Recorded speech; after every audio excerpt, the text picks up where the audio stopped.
Caroline, it's saying it's live now, but it usually takes a few seconds to come through on YouTube. So, okay. Thanks, Chair, if you want to start. Excellent, thank you. Welcome to this virtual meeting of the Children and Young People's Social Care and Services Scrutiny Panel. I'm going to remind all participants that normal rules of procedure apply. For example, comments and questions need to be directed through the chair. As we are meeting virtually, proceedings may take slightly longer, so your patience is appreciated. Whilst members of the public can view this meeting via YouTube Live, they will not be able to actively participate or comment on proceedings as this meeting is being live streamed. Can I also remind all participants that their conduct should reflect this? So we'll start on the agenda. Item agenda number 1, apologies for absence. Joe, do we have any apologies for absence? Yes, Chair. Councillor Hill and Councillor Cooper is substituting today, and we've also received apologies from Councillor High. Excellent, thank you. Can I also say that Councillor Higgins has joined us permanently as in replace of Councillor Wright, so welcome Councillor Higgins once again. Can I also mention that Anne Baxter from the LGA is also here and she will be observing the meeting. Thank you. Item number 2, declarations of interest. Do we have any? Excellent, no declarations of interest. Thank you very much. Item agenda number 3, minutes of the last meeting held on the 9th of November. Can I have somebody to second that there is a correct record? I will do, yes. Thank you, Councillor. Item agenda number 4, sufficiency and permanency, perceptions of children in care, further information. Sue Butcher, who is the Head of Children's Services, is going to be leading on this. Sue, can you introduce the team who are going to be participating and just a short introduction to who they are? And can I ask any other members, if you do, on the first occasion, you do have any questions, can you leave them till after the report? And when you do ask a question, can you just, the first time, can you introduce yourself, who you are? Excellent. Over to you, Sue. Thank you. Good afternoon. So we have as the team this afternoon, myself as Director of Children's Services. We have Rachel Farnham, who, as you may know, is our Director of Children's Care. We have also Rob Hamer, who's the Service Manager for our Future of Families. And we also have Paula Jemson with us this afternoon, who will be supporting me around the slides on permanency. Okay, is that all right? Is it okay for me to move then into the presentation? I hope I haven't forgotten anyone. Okay. Please. So what I'm going to do is I'm going to sort of launch us into the slides. Then we've got Rob, who will come in and talk about Futures for Families. Rachel will talk more around the Innovate team and the work that they're doing at the moment. And then we'll move into some slides which have got some of the more data on around permanence. And then there's a finish up slide at the end. Now, I'm aware that you've had the slide pack since Wednesday. So I would very much echo, Chair, what you've said. Questions at the end would be very helpful.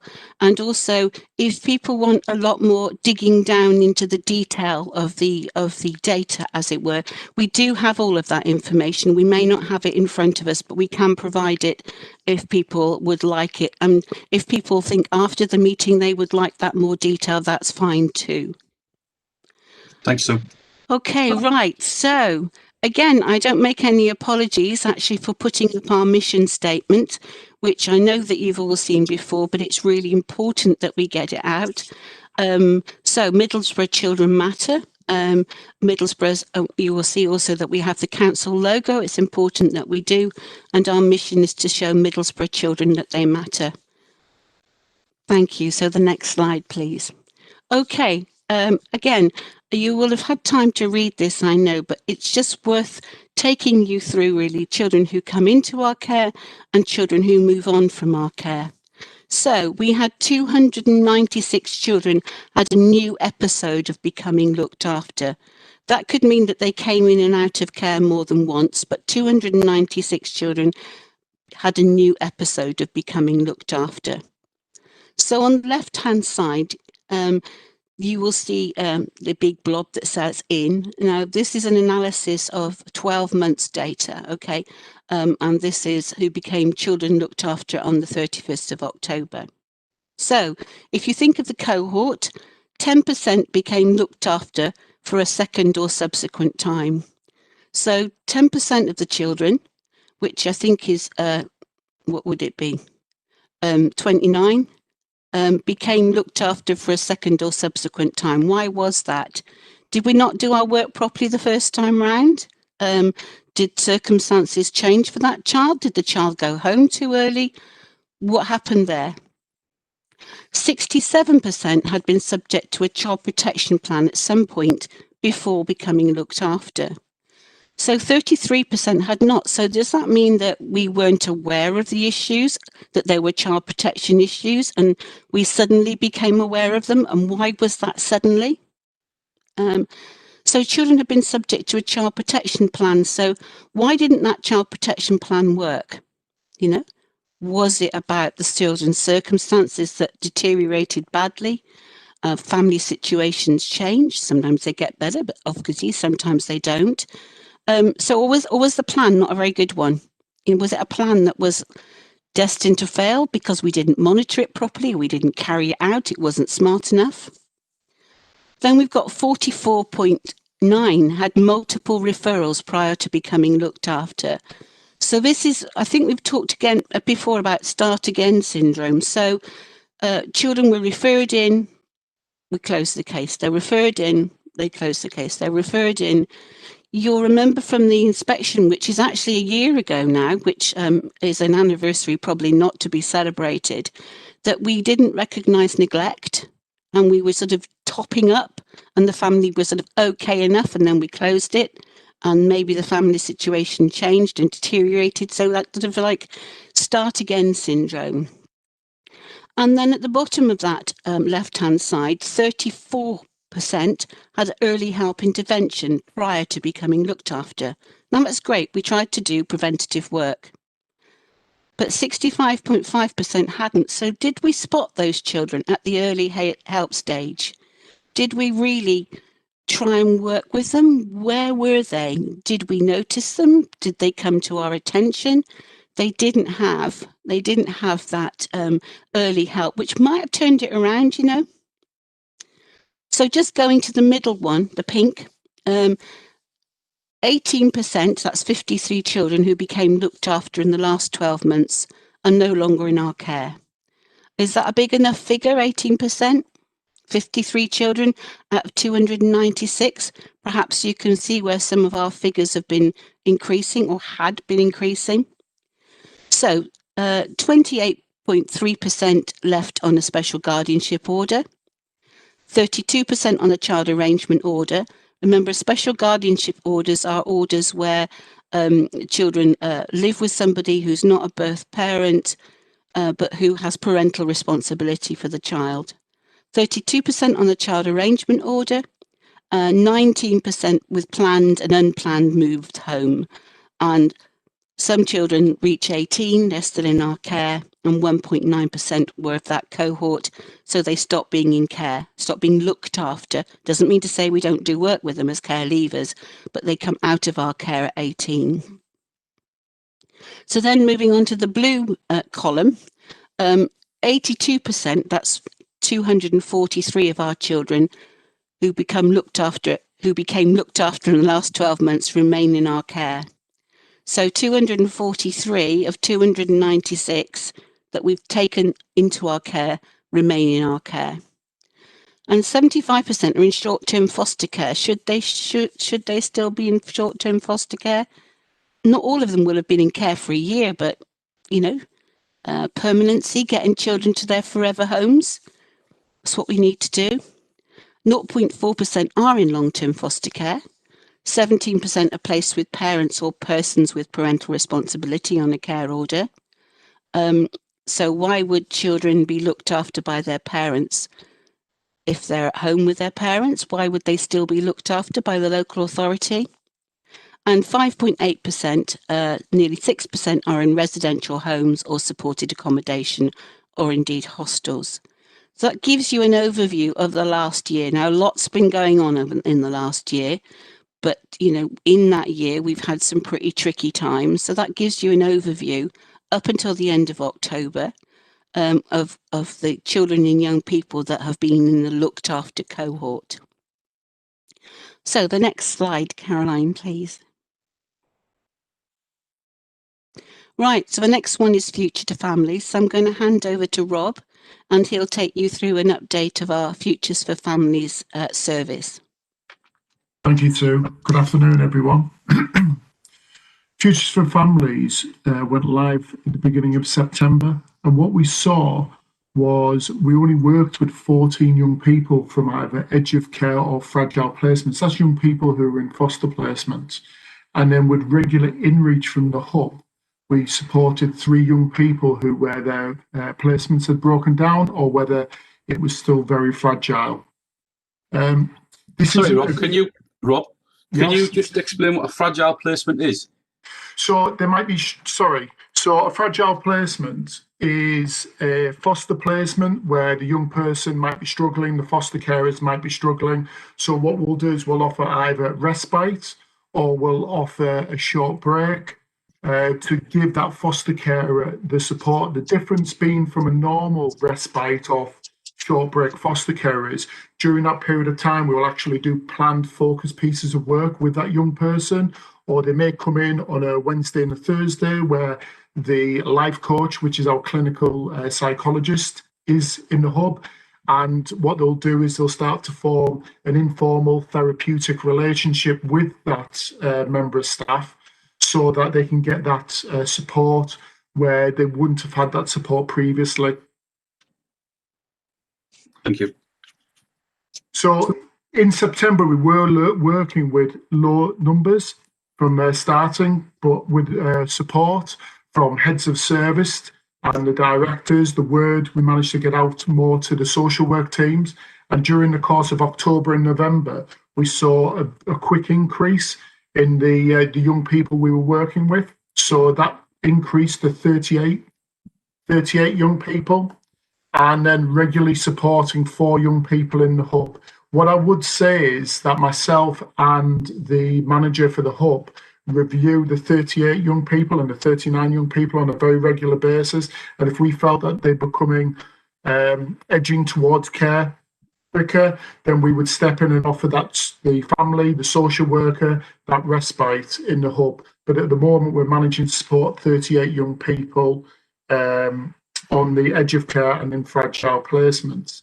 That then increased to November, where we then, during the course of November, we've been working with 39 young people who were on fragile placement and the edge of care, and 5 young people in the hub. Since this was wrought by myself, we are currently waiting for a further 3 young people to gain support from InReach, where they'll come into the hub 2 days a week, and we can start doing some planned pieces of work with those young people, so that those numbers will increase. I would say as well that the work in the hub, it hasn't been the same young people. So where we have supported young people in the time of crisis and we don't need to do that anymore, we've stepped away, or where we supported a young person where their placement has broken down and we've supported them in a regulated placement to get to their long-term placement. So we've also offered that support where previously in Middlesbrough we didn't have that ability to do that. So that's another piece of work that we've been able to do. Next slide, please.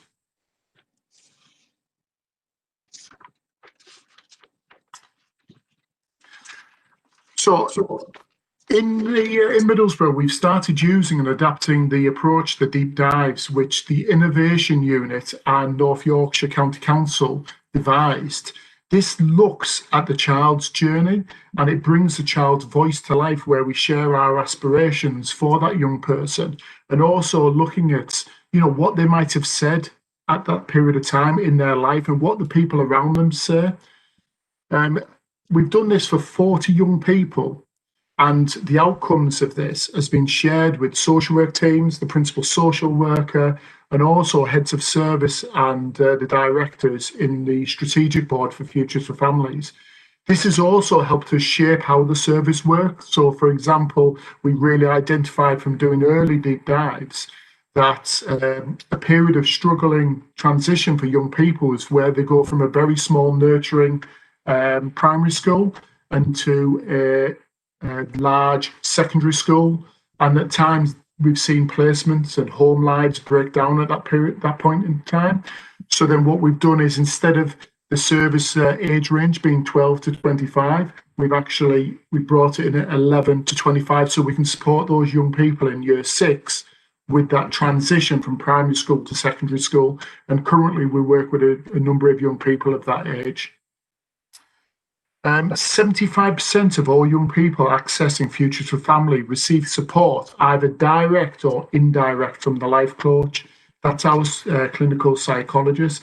By direct and indirect, direct is direct therapeutic sessions, and that is after they built an informal therapeutic relationship.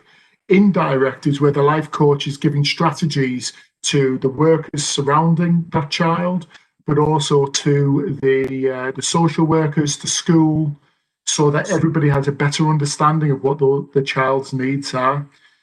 I would say 92% of those young people previously hadn't had that level of support.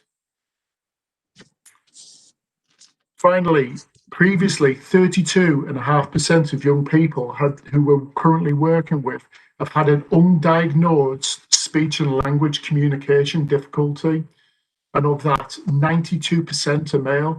Now, what I would say with that figure is, that is from who the communication support worker is directly working with at this moment in time. What we're expecting that figure to do is to grow to above 50% as she then starts to work with more young people. But with a lot of the work that we will do, we believe in building relationships first with children. So the communication support worker won't go in there from day one to start doing the piece of work. What we will look to do is bring them in gradually, and actually, so we've got a solid foundation of a relationship of trust built before we start looking at what the young person's needs. But we do know from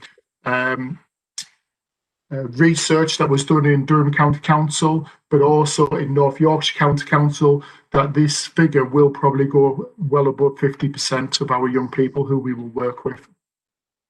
Rob, is that because the 32.5 is just diagnosed? So you would say the numbers would go up because of undiagnosed cases? Yeah. So at this moment in time, so the every child that we're working with is got they previously had an undiagnosed communication difficulty, where what we expect to do is, as the communication support worker continues to work with more children, we expect that number to rise. What we've seen is that a lot of the young people who we work with who have suffered with significant trauma have got this undiagnosed communication need, because to us, they can communicate verbally. They haven't got a hearing impairment, they haven't got a learning disability, but because of what they've gone through in their lives, they do struggle to express themselves in times of upset, or they struggle to understand even simple concepts. I think a most recent example of this would have been professionals thought that a particular child could tell the time because they always wore a watch. We were able to unpick actually that they wore it because it looked good, but they couldn't actually tell the time. So it's about understanding that young person and understanding their level of communication. Next slide, please. So this just goes back to the work that we're doing directly with young people. So in September, there was 99 hours of direct support. In October, 151 hours, and then again in November, 177 hours. What I would say is that COVID has affected the work that we're doing.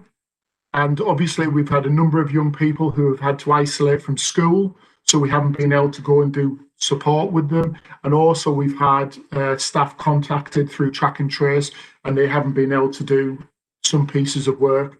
Where we've needed to, we have moved staffing around so that those young people who do need support at a critical time have got support. But what I would say is it has been affected by young people who have been sent home through isolating because of COVID. Next slide, please. Rob, can I just go back to that last slide? Yes, of course. Just for anybody who might be watching at home, the context of putting it into hours rather than individual contacts. Can you just elaborate on that? Yeah, because of the risk assessments that we work with, and because we're under Tier 3 restrictions and lockdown restrictions, we can only work with a young person for a short period of time within the family home. So obviously that dictates that we need to do more visits, but we can do less time with that young person in one go due to COVID. Thank you.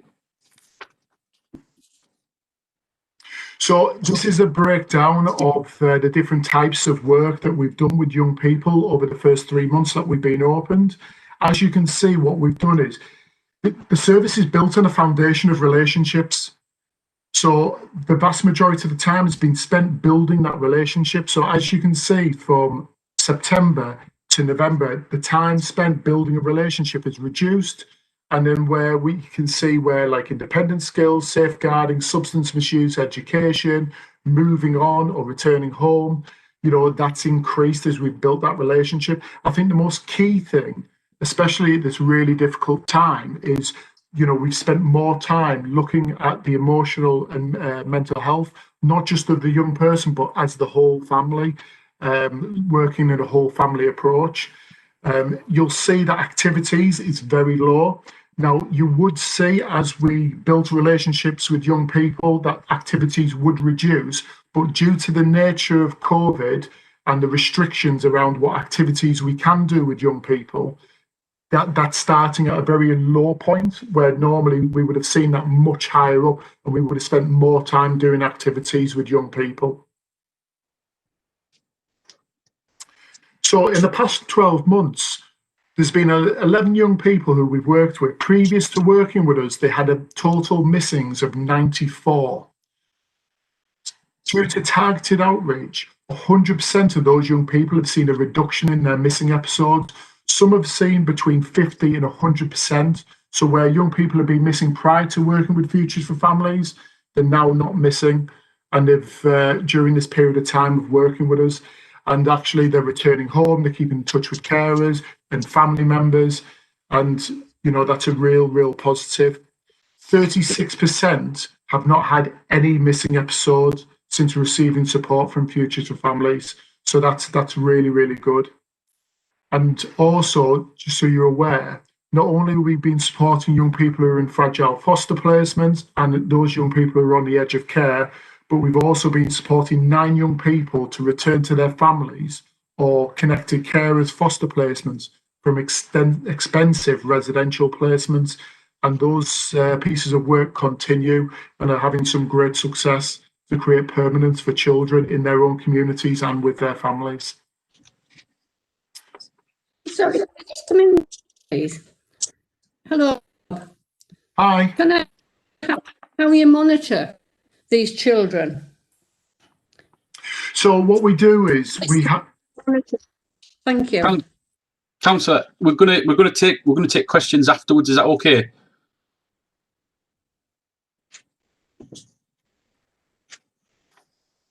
Thanks, Rob. It's fine. I'll wait. Thank you. Sorry.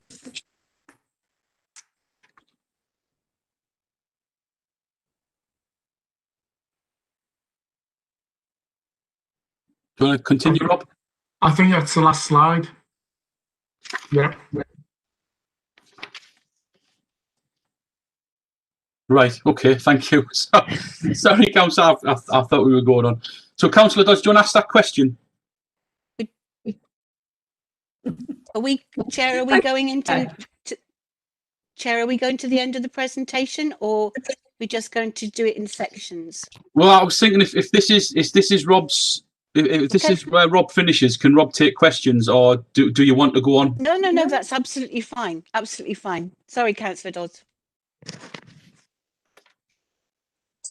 Hi, sorry, could you just repeat your question again, please? Yes, I will do, Rob. I was wondering how you monitor the children that go missing. How do you know when they've gone missing? And obviously, you're supporting them. In which way do you support them, trying to help them to refrain from going missing, if that makes sense? Thank you. Yeah. So what we have in service is we have a police data analyst who has access to the police systems. We also have a police intervention officer as well, who work very closely with young people who go missing on a regular basis. Staff talk, and it's all about relationship building. It's about understanding why that young person is going missing, and also understanding about the measures and the processes that we have in place. So it's about working with our social care colleagues, social workers, to understand what is the safety plan around that child, why have we reported them missing, where did they go when they were missing, what are we doing to try and find them. So it's about taking into account a lot of the different things. And with doing all of that, it actually has seen a reduction in missing episodes. I would also say that we've also taken on board a separate process called RAISE. RAISE is a process about creating a therapeutic safety plan around the young person. This process was devised by North Yorkshire County Council, and for our young people who we've got significant worries about, we've started doing RAISE meetings where we pull all the professionals in around that young person, and there's a clear multi-agency safety plan put in place for that young person. Does that answer your question? Does it sound very? Yes, it does sound very comprehensive. Thank you, Rob, for answering my question. Thank you. Thank you, Chair. No problem. Anybody else got any questions for Rob? No? Right. Rob, I've got could I ask for the to evaluate the 11 individuals over the 12 months? Could I have the figures for missing episodes for all the children in care that we care for over that same period, so I can sort of get a sort of feel for just how much that happens in general, rather than just for the 11 individuals? Would that be possible? Yes, we can certainly get that to you, Councillor Gravy. Rob, did you just say gravy? You do much better, Dom, do you? Garvey, sorry, I apologise. I do apologise. No worries. Yeah, I think that's the questions I had. I sort of I prompted Rob as we were going, just for to make sure that everybody was following the slides. If there's no other questions, and I don't think there is, can we move on? Can I ask, Chair, please, could all the group get those stats? Yes, of course. Thank you. Yeah, of course, yeah. So if we can move on, please. Yes, just to introduce Rachel, who's going to take us to the next part of the presentation, which is on Innovate Children and Young People's Services. Thank you, Sue. Thank you, Councillor Garvey. As part of Children's Services strategy to improve permanence for children, and also to respond to some of the concerns Ofsted raised, we commissioned a service from Innovate Young People's Services, which has been commissioned since July. So the next couple of slides are really just an update in terms of the progress of that team. So in terms of the data we have, which in relation to permanence, we know that we've not achieved long-term permanence for enough children. So, you know, we've spoken here previously, Councillor Garvey, about it being an issue that not enough children have exited care into their forever homes as we would like to. And the slide just really sort of explains how not moving children onto permanence quickly enough can undermine their ability to create attachments and feel secure, and also, you know, feel emotionally well.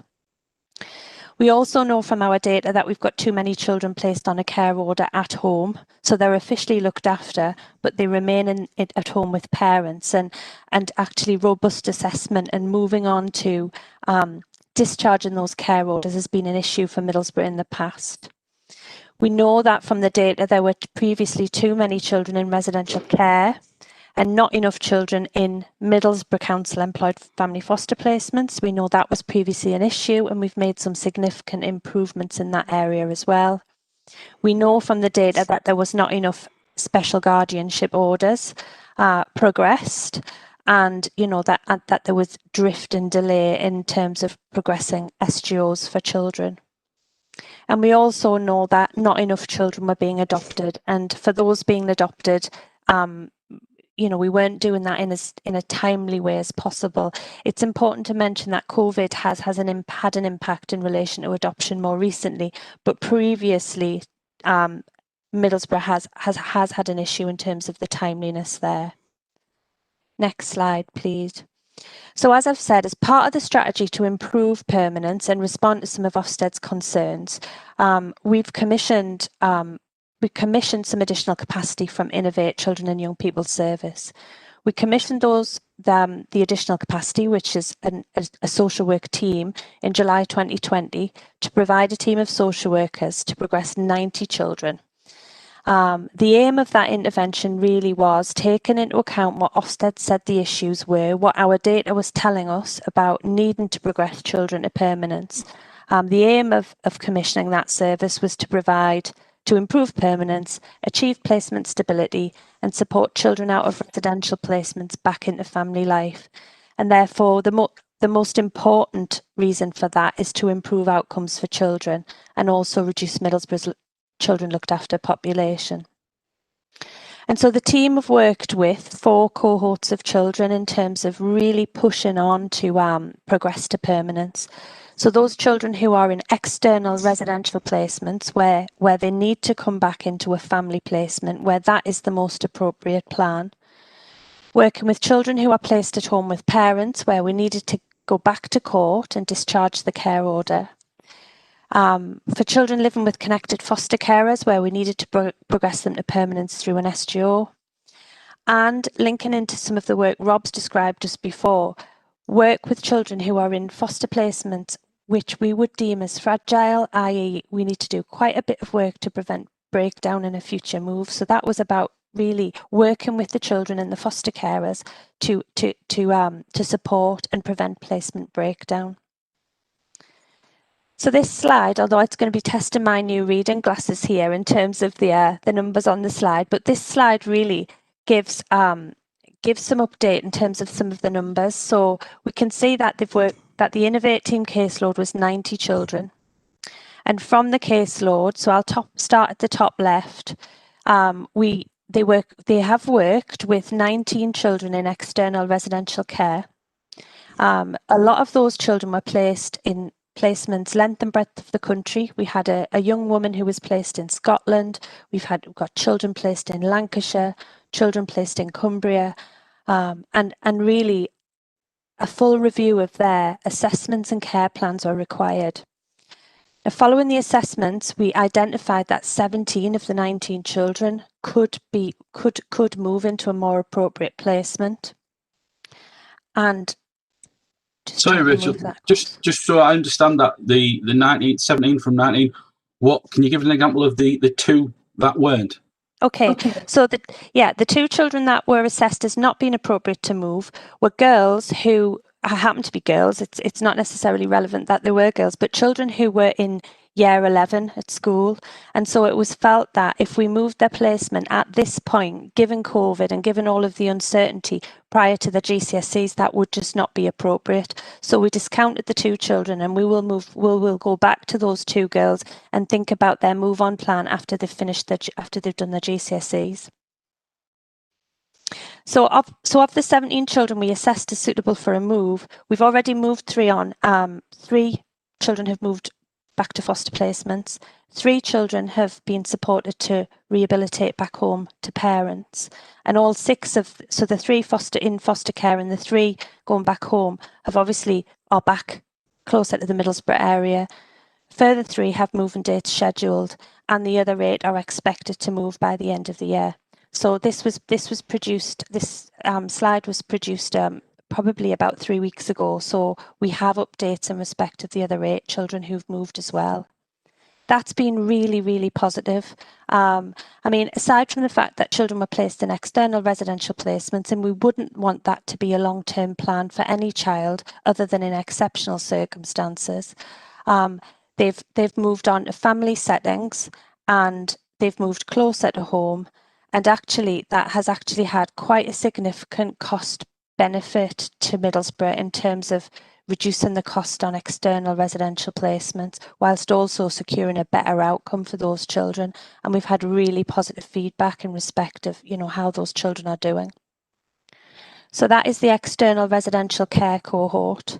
In terms of, if I move down on the left as well, in terms of there were 10 children placed at home with parents, and all 10 of those children are progressing through the court. Court dates are listed, and a number of those care orders have been revoked now. I've had an update this morning as well to say that so from the time of writing, we've had a further 3 care orders revoked. So that is progressing incredibly well. And that means that those children are appropriately placed with parents and cease to be looked after. In terms of the top right, trying to see the Caroline's very helpfully moving it around. So as part, could you just move the next slide down? Thank you. So as part of the caseload of 90 children, 45 children were in connected carer placements, and those children needed to progress to permanence. So they were in connected carer placements, but those carers didn't yet have an SGO. Of those 45, when we've assessed them, when Innovative assessed them, we've actually returned 3 are now placed back at home and 6 are now rehabilitating back home because parents' circumstances had changed, and we assessed that and returned children home, which was a really positive outcome.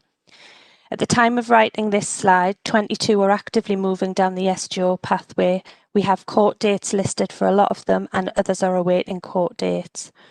And 14, we're having discussions around what the SGO support plan needs to look like. And nearly all of those 14 are expected to go ahead. So again, another really positive outcome in terms of children who've been with connected carers but not yet achieved permanence. And the children in fragile placements, it's just moving it. Yeah, thank you. The 16 children in fragile placements. So Innovative actively worked with 16 children where we were worried that without some intensive intervention, those placements might break down. And I think that, you know, the proof is in the pudding there in terms of all 16 of those children have been successfully maintained in their current placement. We've prevented breakdown, which has been, again, a really significant success. I guess in terms of if they hadn't been successfully maintained in their current placement and the placement had broken down, some or all of those children may have required a further move into a external residential placement, which again would have been some distance away from Middlesbrough. Okay, now this is a case study essentially, which gives you a little bit of a flavour in terms of one of the young people we worked with in an external residential placement. So this child was removed from his mother's care some time ago, many years ago, in terms of concerns around domestic abuse, parental mental health, and this child being deemed out of parental control. He was placed in a residential placement, and for 3 years he was there. There were no significant concerns raised by the residential placement around his behaviour, but we started to be concerned around his mental health. Now, the care plan, when we picked this up, was residential care until the age of independence. Now, that is the first issue for me because I would not want that to be a care plan for any child unless it's exceptional circumstances, a long-term care plan. But as part of the work that the Innovate social worker did, they explored his low mood, and it became evident that he'd said, I feel like I don't have a voice and I've been left in care without the next steps of my plan being considered. He's got 4 siblings, 3 of whom are looked after. and one remains in his mum's care. And so as a result of the robust assessment, we identify mum had actually made significant changes, significant progress, and we assessed that and agreed a rehabilitation home plan with a clear support plan, including futures for families. And this is where the work has really dovetailed with some of the things that Rob's described. At the time of writing this case study, which again was a couple of weeks ago, he'd been at home for 4 weeks and it was going really, really well. The support, it's also hoped that another sibling may at some point be able to return home. So I think that is a very positive outcome. You know, and we've listened to him and there's a robust plan in place now. Next slide, please.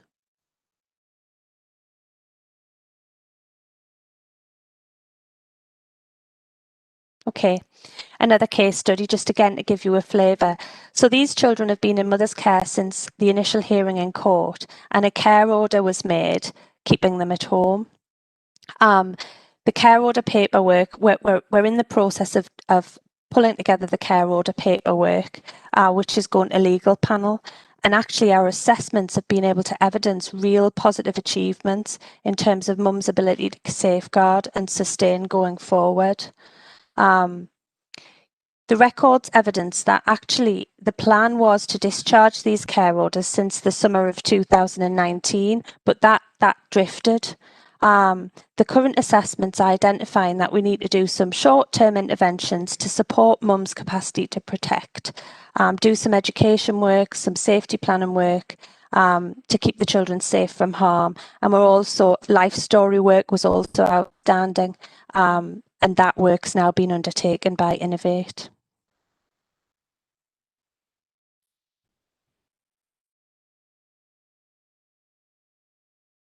Sue, I think you're on mute. Apologies.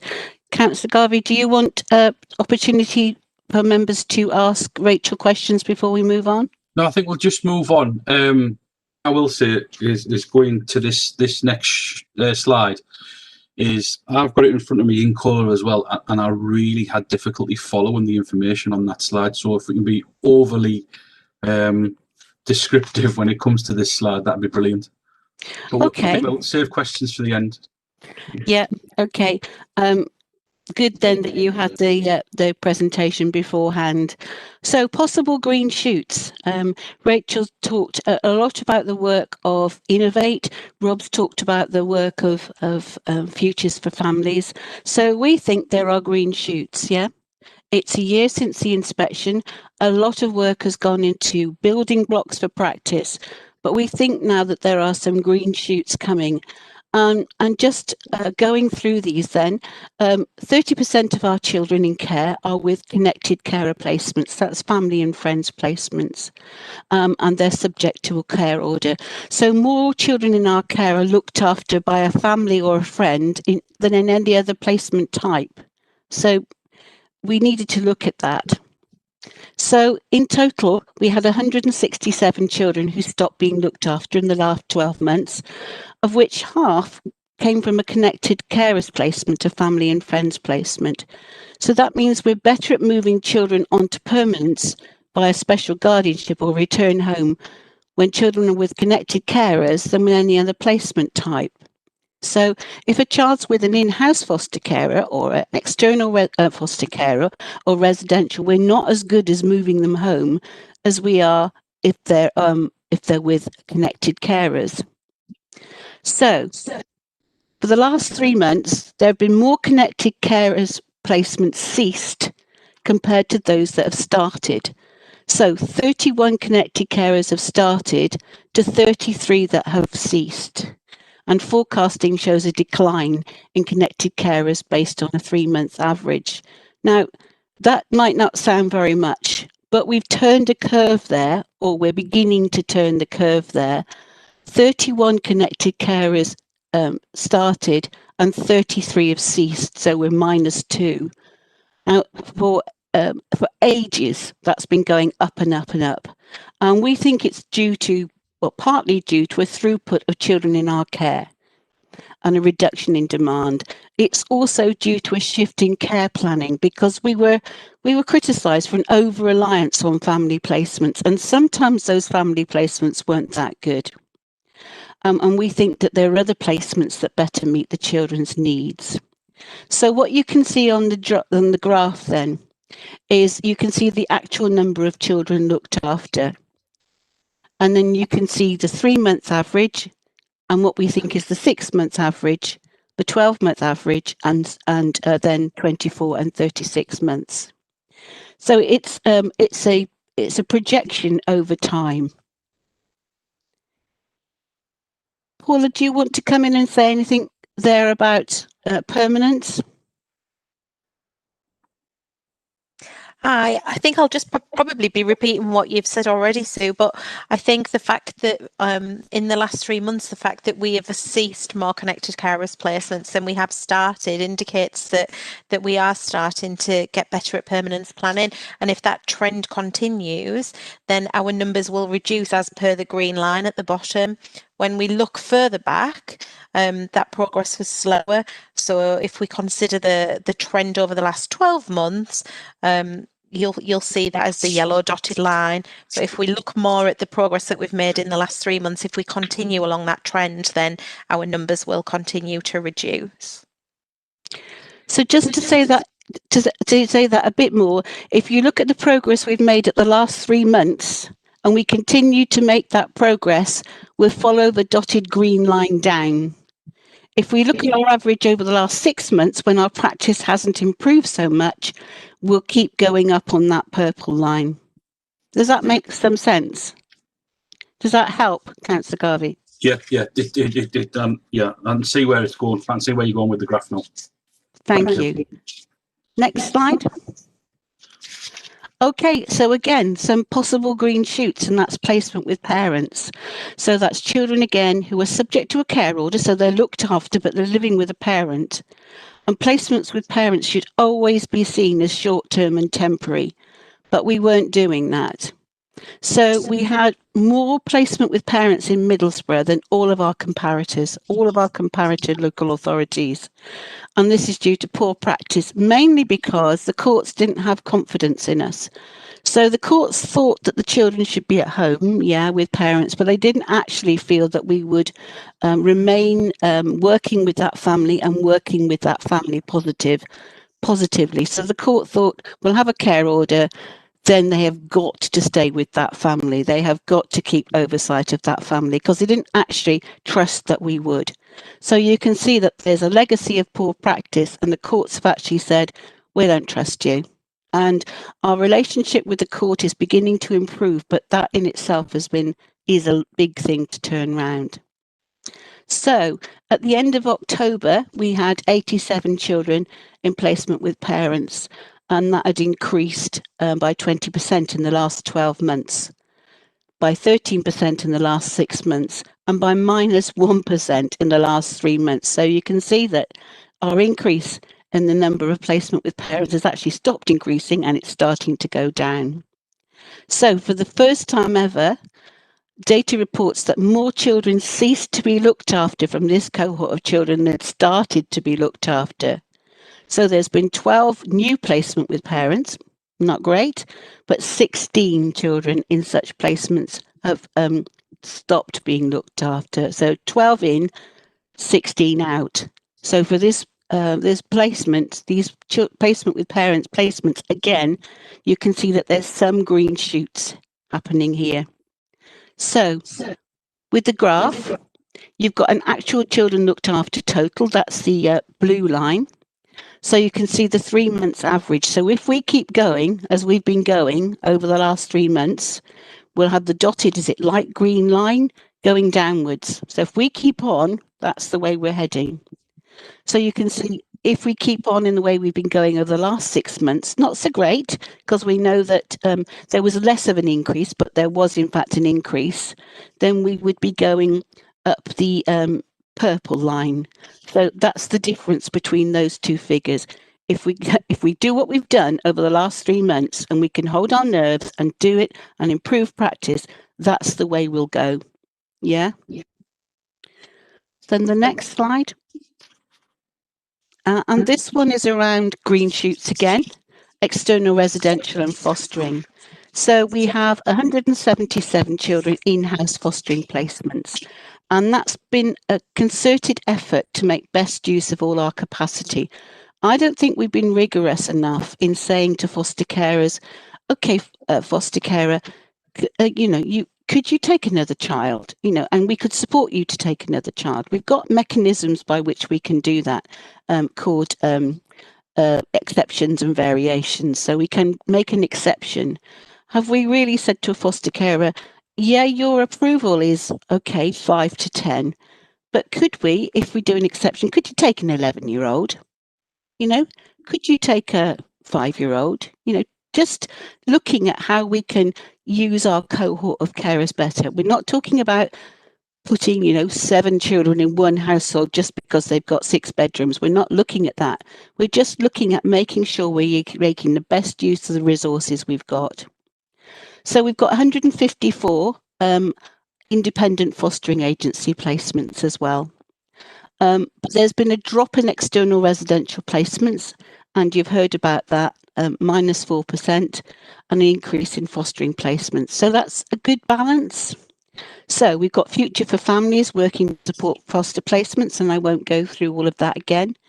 So 16 children being supported from within the Innovate team have maintained the current placement, and then the team again are working with 41 children. So I'll just move on from that. So you can see that 14% in the increase in the use of in-house foster carers. That's not necessarily 14% more children. We're using our current cohort of foster carers better. Again, not shoving children in where they shouldn't be, not quite the right word, I apologise, but using the resource better. And that means that social workers can maintain children in local carers, with local carers. That means we're not using external foster carers, which could be, as you know, a long way from Middlesbrough. So again, the forecasts at the bottom, the numbers of children looked after per placement type. If we continue to do what we've done, make better use of our in-house provision, we will slide down that dotted green line. If we continue to do as we have done over the last 6 months, so not so good in the first 3 months, but better in the second 6 months in all, then we'll go on the purple line, which is sort of coming down. But if we do what we've done over the last 24 months, which is really, really, really encompassed some very poor practice, then we're going to continue to rise. And that's where we've turned. We hope that our oil tanker is certainly approaching the curve, if not turned the curve. And then we've got numbers of children looked after per placement type.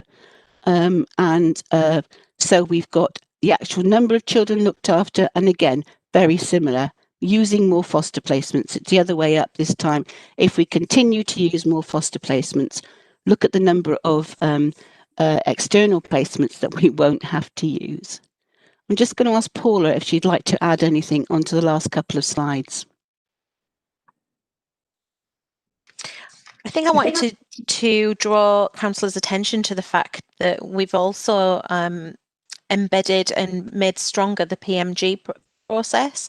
So we've got Permanency Monitoring Group, which is chaired by myself and an independent consultant, and it reviews all of these children from the point that they come in to having a full care order right the way through to them reaching their final destination via whichever permanence route.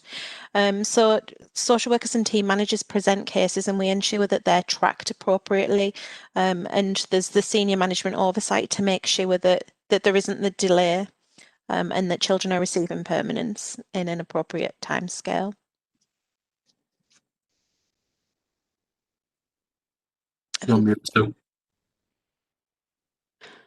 I'm so sorry. My brain. Councillor Garvey, that's the end of the presentation. So hopefully it's been of interest, and happy again to answer questions. Brilliant. I have to say that the piece of work that we got, we did get it last week, a few days ago, or last week, was excellent to be able to digest, and it wasn't too overly complicated when it came to posing the stats and posing the figures, there was that one thing with the graph which I really did have trouble, and I had to communicate that to Joe, and Joe agreed with me. But once it was explained, it was easy enough. So I've got a few questions myself, but I'm going to put it to everyone's been waiting eagerly, so I'm going to put it to the panel. I can see Councillor Cooper's hand up. We'll get Councillor Cooper first, and then I'll make, if you keep your hands up for a short while, I'll make a list of whose turns next. Councillor Cooper. Thank you, Chair. I'll take this slow so I don't start an international incident. I believe that the children should be looked after as well. I am a realist. I don't understand the hard times when we just. However, I think I heard right. As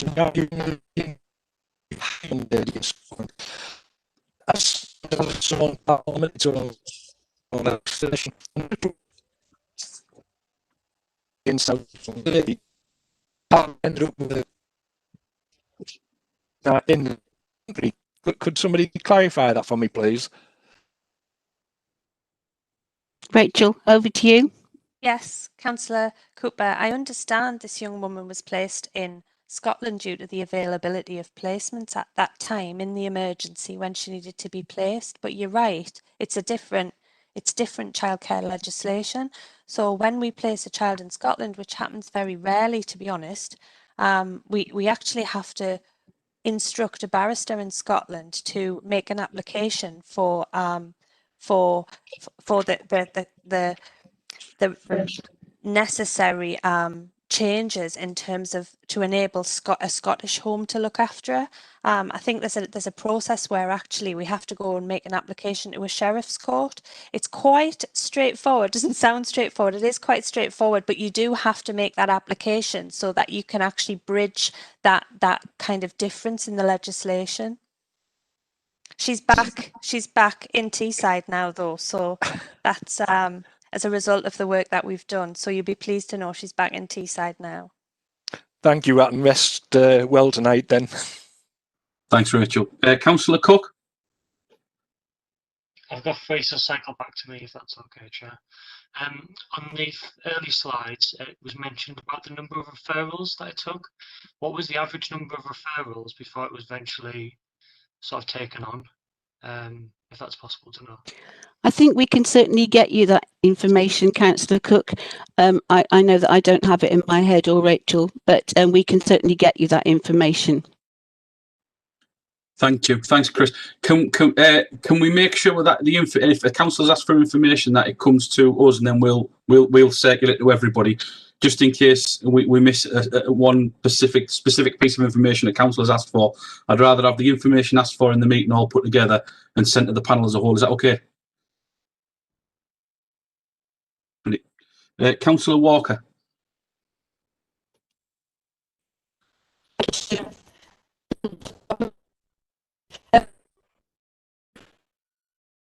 Team. So how many carers do we have? And it's still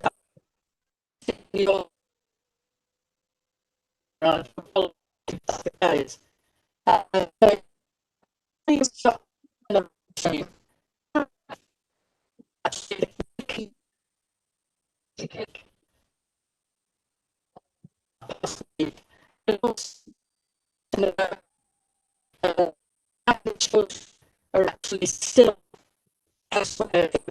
You have given it. I might have missed it. My case. Thank you. So, Rachel, did you get that? Because it was breaking up slightly. Did you get all the questions there? It was breaking up.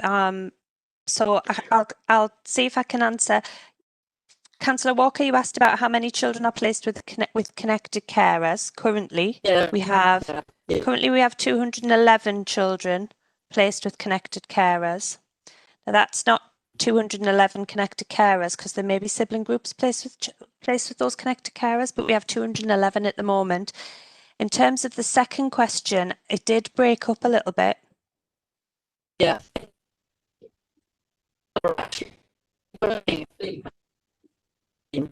Okay. I think that's for Rob. The Innovate. How many people are in the Innovate team? Yeah, the Innovate team currently so it's has not. Yeah. currently has a team manager and 5 social workers, Councillor Walker. Sorry, Chair, I was getting mixed up with Future for Families then. And the third, what was the 3 questions, Councillor Walker? No.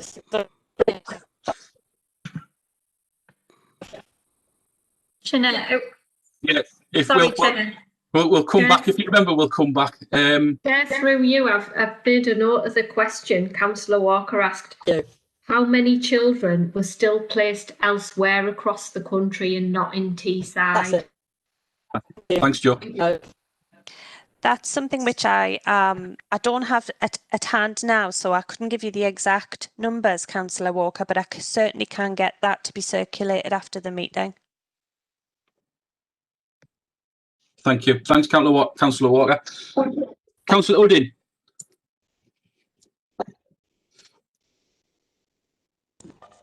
Thank you, Chair. Thank you very much. I've got a few questions, actually. We can I go first one, very first slide.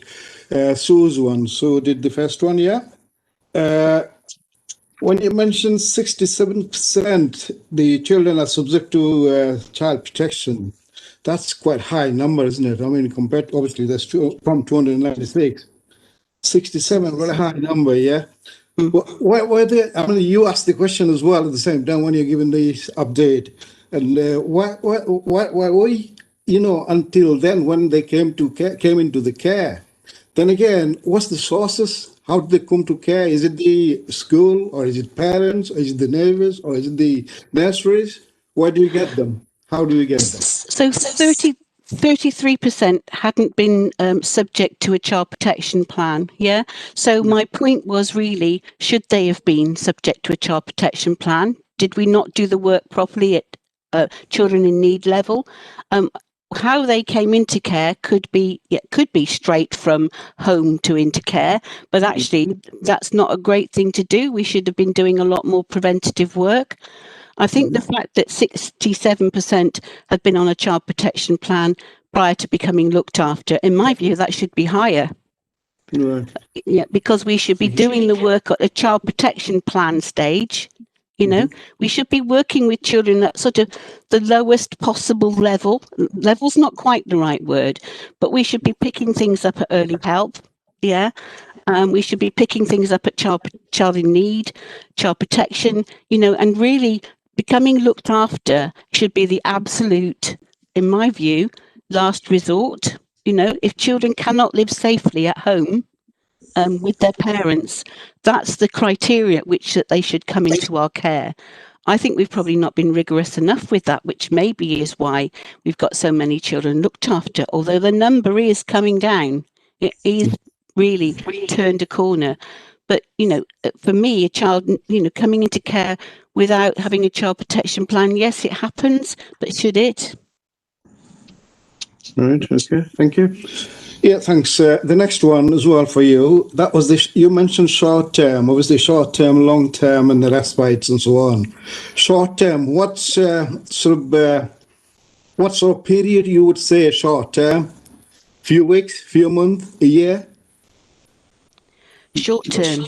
Yeah. I think it varies. I wouldn't say short term should be any longer than 6 months.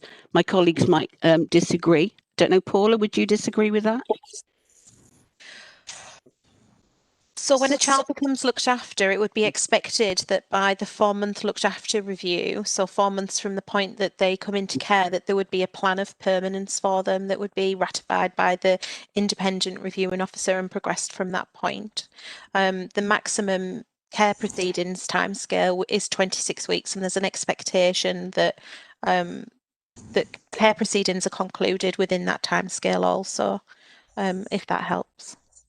Yeah, I do get what Councillor Udin's saying. If we're using the phrases short term and long term in evidence, it needs to be in stone what that means, what we're referring to. I think we can't be in stone in terms of what is short term and what is long term, because for some children, short term might be only a couple of days.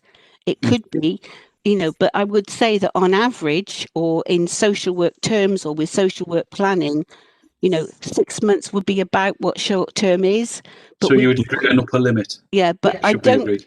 I think, well, I don't even think that. I mean, again, Paula or Rachel might be able to help me here, but I don't think you can say short term is definitely 6 months. I can say that you would hope that you would recommend that short term fostering wasn't more about 6 months, but things change, I do totally get that. But if we're looking at evidence where we're using the phrases short term and long term, we really need to know what that means.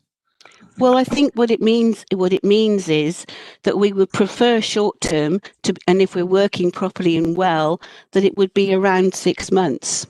But I think 2 years, for example, is long term. Yeah. I think a year is long term for me, and what Paul is talking about in terms of care proceedings should last no more than 6 months. We should have a good care plan at the second review, which is 4 months, and then you've got to do the work around that plan. So I'm saying, if you're looking at what short term means, with good practice, it should be about 6 months. Rachel, did you want to come in on that? I was just going to reiterate what Sue said. Really, I think we'll probably take away your comments, Councillor Garvey, because I think our data pulls off our electronic case management system, and it identifies a short-term carer or a long-term carer, but it doesn't necessarily correlate to the amount of time. So, as Sue has said, really, our planning needs to be timely to make sure that we identify the permanence plan as soon as possible. It could be 2 days and till child goes home. It could be, the 4-month LAC review where we have to have a plan for permanence. So I think the way the data pulls off hasn't helped that sort of short term, long term. So we'll take that away. Okay, thank you. Do you have another question, Councillor Oden? Yeah, I have. Sorry, Councillor Oden. Sorry, Rachel. Did you want to say something else? Sorry, Councillor Garvey. I was just going to I've had a quick look at the performance information, and it was for Councillor Walker, really, just to provide some assurance that actually 82% of children looked after live within a 20-mile radius of Middlesbrough. There's only 18% of our looked after children live more than 20 miles away from Middlesbrough.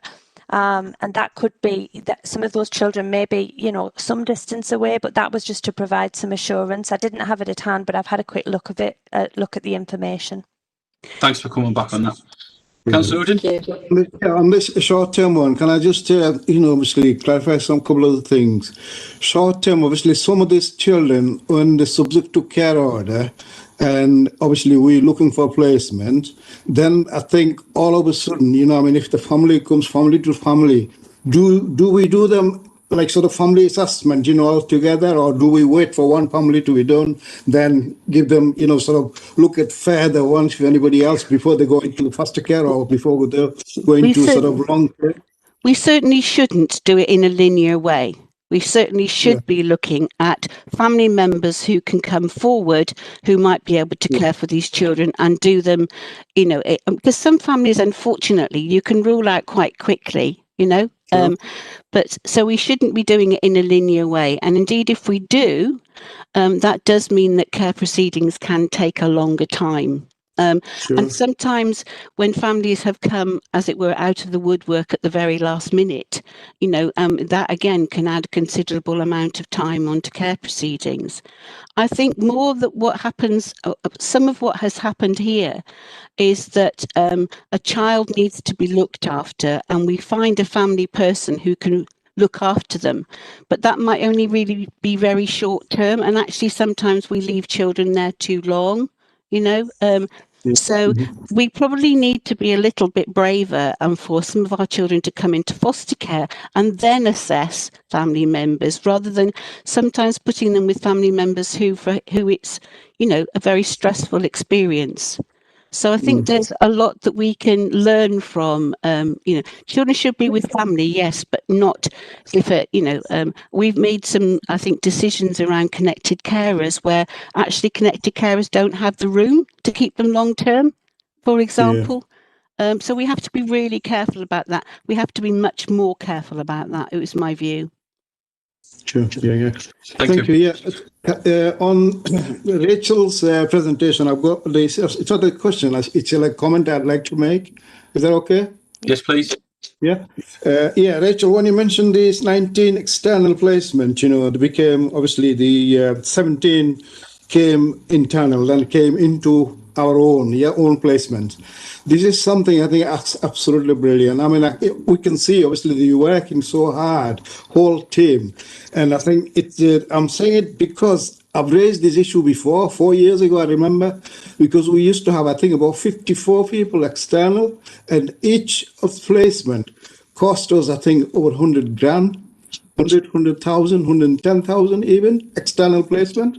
Then we said, well, why can't we look at, how can we provide best care in our own rather than we put all this money and children external, but we unfortunately didn't get answer, at the time. But now I think I'm so pleased to say that, I'm really, really glad to see this, 17 people out of 19 came internal with our own resources. So it's absolutely brilliant. I'm really so pleased for that. Thank you very much. Thank you, Councillor Rudden. Thank you. Councillor Higgins, did you have your hand up? When I asked earlier, I wasn't sure. No, okay, thank you. Can I go back to Councillor Cook? Councillor Cook, you had more questions. On the case study number 1, so how long was that person in care? Longer than what they needed to be? And what sort of quality assurance is going to be in place to make sure that that doesn't happen not only in the future, but that none of the existing cases are currently in the same situation? Thank you, Councillor Cook. The young person who we gave the example of in the case study was in that residential placement for 3 years. Now, it would be difficult for me to comment because obviously we've looked at a review of his assessment and care plan in July. That could have been done. That could have been done sooner, and he maybe remained in that placement for longer than he should have. But it would be difficult to comment given, the circumstances. It's very difficult to say. Oh well, he's been in care 18 months longer than he should have, or 12 months longer than he should have. But what we would definitely say is that the care planning has not been proactive enough. And once we assessed the situation in July, it was very clear he could go home to mum, given the positive changes. So, we acknowledge there was drift and delay, which shouldn't have happened. In terms of going forward, to make sure some of the comments that Paul has just made about permanency monitoring group is absolutely critical. So now we are reviewing and tracking every single child and young person that they are on track to achieve permanence or their most appropriate forever home, and that meets on a weekly basis, and we're reviewing in detail those children's care plans to make sure that we are actively identifying where there may be delay or where children may not be on track. So I'm kind of confident that we've got much better systems and processes in place now than Middlesbrough had historically. Yeah, sure. Thank you. And then the Innovate service, is that an externally commissioned service? Yes, it is. It's externally commissioned, and we've done that in order to add some capacity. Okay, so my concern with that, and this might be just me being sceptical and a bit wary as I was on, is when we're sort of commissioning someone, not on a results-based contract, but with a specific set of aims, are we going to be absolutely confident that their results are going to be based on what is absolutely best for the child, not based on making sure that they secure the contract in further years? I think that's a really important question, Councillor Cook, and that's something which, I myself have oversight of on a weekly basis. So I have a weekly risks and issues meeting with Innovate. Paul is involved, Rob Hamer, who's here today, is involved, and we're looking at the the quality of the assessments, the quality of care plans, providing challenge. Those cases are being audited by our audit team, and there's a lot of oversight and monitoring of the contract to ensure that, you know, the quality of the work's good and actually the outcomes are what we would want for Middlesbrough children. So it would just be to reassure you that we have very close arrangements to monitor that contract and the outcomes. Okay, thank you. Thank you, Chair. That was all of my questions. And just can I just and just to say, Councillor Cook, we have used Innovate before, and we've known them to produce what we've asked them to do. So we have a certain amount of trust in that in that company. Now we have to be careful, you know, because obviously procurement rules, etc. But we know that Innovate has certainly produced the goods before, and that's been helpful to us in looking at who we contract and how we contract. I've got to say, I had the same thoughts as Councillor Cook initially, but I thought the work that is going on is so closely knitted with what we're doing that I think that's where that risk disappears, because it's so close, and nothing that happens with the Innovate team is something that we don't know about. So I think that's where you get the what myself and Councillor Cook are very wary of anything that's privatised. I think that's where the risk sort of is limited, because of how close they're working with yourselves, and obviously it's something that the team are using to help with what they're trying to do as well. So that's what I thought as well. Alma, Councillor Alawi, would you like to ask a question? Yes, thank you, Chair. My question is around foster carers, because obviously central to all of our activity is the recruitment and retention of excellent foster carers. And given that they must live certainly quite stressful lives at certain points, just about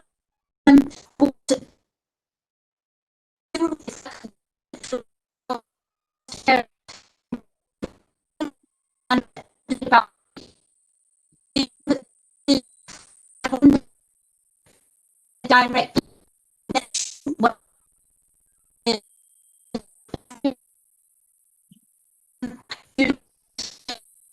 monitor and evaluate their feelings. Do we have the voice of the foster carers high up in the whole organisation? Thank you. I can start off, Councillor Halawi, and then I'll hand over to Rachel and perhaps Paula as well. Just to say that foster carers have their own social worker. They're called supervising social workers, and so they should be regularly visited. I think it's once a month from the supervising social worker, although of course more often should the need arise. So they also, I mean, obviously they go through quite a rigorous period of assessment, and there's training offered, and there is ongoing training. There is a small foster care association, and it's not as because it's small, it may not be as representative as it possibly can. I have had a couple of WebEx meetings recently with foster carers to look at how they're feeling and to talk to them about what they feel might be done better. I think at this point I'll probably hand over to Rachel, because she manages the fostering service within her portfolio. So that's just some very broad headlines. Thank you, Sue. I would just to reiterate what Sue said, every foster carer, once they're approved, has a supervising social worker. So the supervising social worker is on hand to offer support, guidance, offer support in times of a crisis, and also do that regular review of their training needs, of the child who's in placement, liaise with the social worker of the child who's in placement, and try and kind of support the team around the child and around the foster carer. As Sue said, the foster carers do have ways to communicate with us. So they have ways through foster carers associates, ways of communicating with Sue, through the head of service, through the team manager. In terms of our support, there is a rota and also emergency duty team support. I'm trying to think what the other part of the question was, Councillor Halawi, because he kept breaking up and when. The other thing is that they do get yearly reviews as well. Yeah. So there's an annual review for a foster carer. So they get, so they look at what training they might need. Is the approval level right for them? All of those sorts of things is discussed at that annual review. I can see Paula's off mute. You might want to say something. I was just going to add that actually goes to family placement panel, and if there's any changes to their registration criteria, that's considered by family placement panel and signed off by myself as agency decision maker as well. So there's a good level of scrutiny and support offered there. Yeah, and it's also, I guess, important to mention that Sue and I have been having conversations with our partners in practice to look at a review of our offer to foster carers and a review of our fostering offer. So that'll be happening in the new year. Thank you. Before we go to Councillor Udin's question, can I just ask, do we have any figures for SGOs cut short by the carers, and do we get feedback if that happens? Councillor, do you mean if a special guardianship order, if a child placed with a special guardian, if that arrangement breaks down? If it's ceased by the carer, the person awarded the SGO? Some of that we might not know because, for example, we don't always, and we have frequent, when a child goes to is subject to a special guardianship order and goes to live with that special guardian, then we don't, although we can offer some support, we don't have a long-term engagement with them. So it's possible that arrangement might break down and they find their own resolution for that. So we don't track in that way. We know how many, we would know how many come back into us for support, but actually once a child's with a special guardianship, there is no, although we do pay finances we can pay finances for a certain amount of time, it's not necessary for us to have, or indeed appropriate in most cases, for us to have ongoing intervention in that family's life. Because we've deemed them to be safe with that carer. So we don't have any figures for people coming back to us and saying, I can't do this? We might be able to suss that out from some referrals, but I don't think it's anything we routinely track. I don't know. We'd have to look at performance figures for that and if there's any way of getting up that information. But we'd only know if they came back and told us that this was a special guardianship arrangement. Right, I see. Okay. Councillor Udin?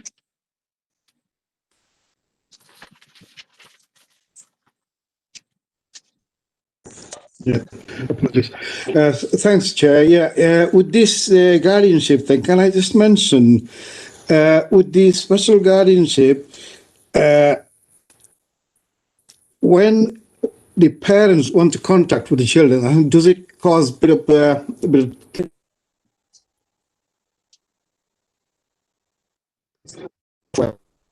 Well, that counts. With the special guardianship or with the Sorry, Councillor Udin, the second half of your question broke up severely there. Sorry. What I'm saying, in the special guardianship... Am I still breaking up? Councillor Udin, can you turn your video off and then ask the question? And then we might get the question in full. If you pause your video and then ask the question, thank you. Okay, thank you. What I was saying, with the special guardianship orders, sometime beginning with, I think there is some agreement with the contact, family contact, the mom, the dad, and the sibling contact. But often we see them contact don't go as smoothly as we probably expected initially. So then they could ask for a social worker for support, could they? They need to do some sort of negotiation rather than to do it, because sometimes it happens within the families as well, especially guardianship or the foster care and so on. So could they get social work support if they need it? I'll pass over to Paula. She can talk about special guardianship support plans. Okay. Hi. So at the end of proceedings and when we make an application for a special guardianship order, we are required to make recommendations about what contact with birth family would look like and what support the special guardianships would require. That wouldn't necessarily just be around supporting with contact. It would be a whole host of support packages that we would consider to support special guardians and maintain stability within placements. As part of our process, we would always look within the family first and foremost to support with contact arrangements because that's the least intrusive option for the child in most cases if it can be done safely. So we have a group of professionals who are trained to do to chair family group conferences that supports the family to look at their own plan. And we would assess appropriate people to be able to supervise contact. If that wasn't successful, then the local authority would support special guardianships with contact with birth family. Yeah, that's great. Thank you. Okay. Thank Does you. that answer your question, Councillor Woodard? That was the one with the special guardianship. Yeah, I had another one with the foster carers, the foster carer support, as we talked about it. Yeah, can I ask that? Yeah? Yes, please. Sure as well. With the foster care support, as Councillor Halawi, my colleague mentioned, obviously quite a few issues there. I think that's the one. Another one is quite important. It's a support group for the foster carers, like a coffee morning or like evening out and things like that. Once in a while, the foster carer get together. Do we have that facilities for them? Do we provide them support? We do provide them with support, absolutely. I can't, I don't have in my head whether they're, what example, how many coffee mornings or all of those sorts of things. We do have that. We can certainly get more of that information. Right. Okay, thank you. Thank you very much. Thanks, Councillor Woodard. Is there any more questions from the panel before we move on? No, I can't see any hands raised. I did have one further question, Rachel, from I think it was the penultimate slide. We are better at moving children to permanence via special guardianship orders or return home when children are in connected carers placements than any other placement type. What is that reason? Have we identified that reason, or is it just a communication? Can we just go back to the slide so I can have a look at it? Would that be possible, Caroline? Yeah. So it's the penultimate it's the possible slide. green shoots connected carers. Okay.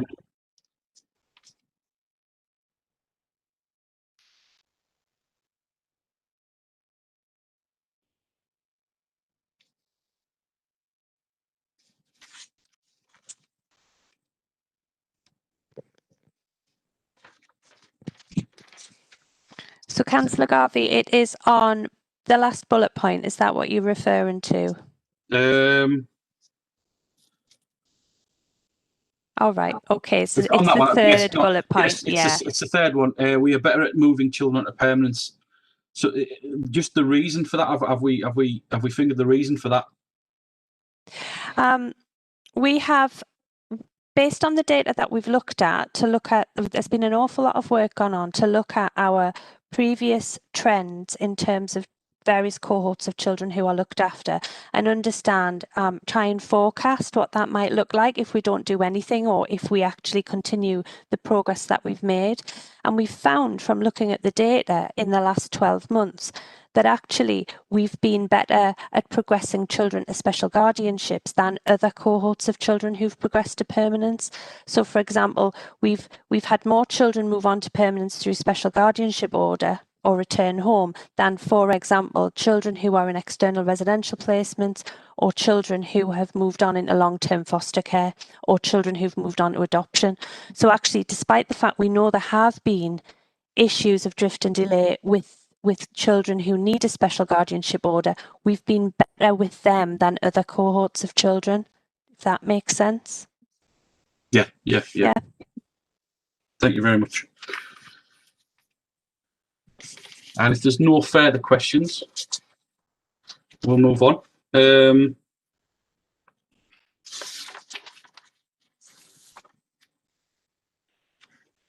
Sorry, I've lost my place on the agenda. I've got notes everywhere. That's that just can I just thank Sue and the team for the presentation and answering the questions. That's absolutely brilliant. And if there's no further questions from the panel, then all that's left is to move on. Sue and the team, if you want to if you want to leave the meeting now, that's fine with me. We're just going on to the next item on the agenda. Thank you, guys. Thank you very much. Thanks for joining us. So we're moving on to item agenda number 5, which is OSB updates. Joe, if I've missed anything out, jump in. Because I've got that many notes on here. So on the 20th of November, OSB got together and it was a call-in. It was a future accommodation, and the decision's been referred back to the executive. So there's no more on that. On the 3rd of December, OSB got together. On the agenda was the Executive Forward Work Programme, Middlesbrough Council's COVID-19 response. The Chief Executive and the Director of Public Health made a presentation. And the executive member update from the Environment, Councillor McCabe, answered questions on where we were with his portfolio. Everything was on the table apart from bin collection, which is obviously subject to another call-in. And then the scrutiny panel chairs updates. And that was it for OSB. There are no other urgent items to be considered. Certainly, Councillor Higgins, what can I do for you? You've gone. Your video's gone. There you go. You're back on. Yes. I'm on. Yeah. Can I? Can we go the overview and scrutiny panel with the call-in? Did I read it right that the executive had a meeting and decided that they weren't going to accept the decision? We won't. Since the meeting? Yes.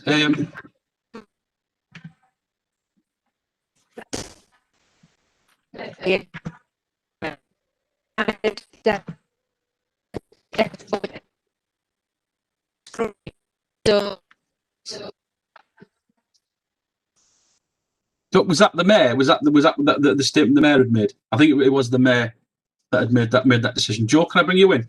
Chair, yes, thanks. Through you, I think what happened was the call-in OSB referred the decision back to the executive, and executive considered it as an urgent item, and the decision was that the decision originally made by the exec would remain. It would still stand. So yes, you're correct in what you were saying.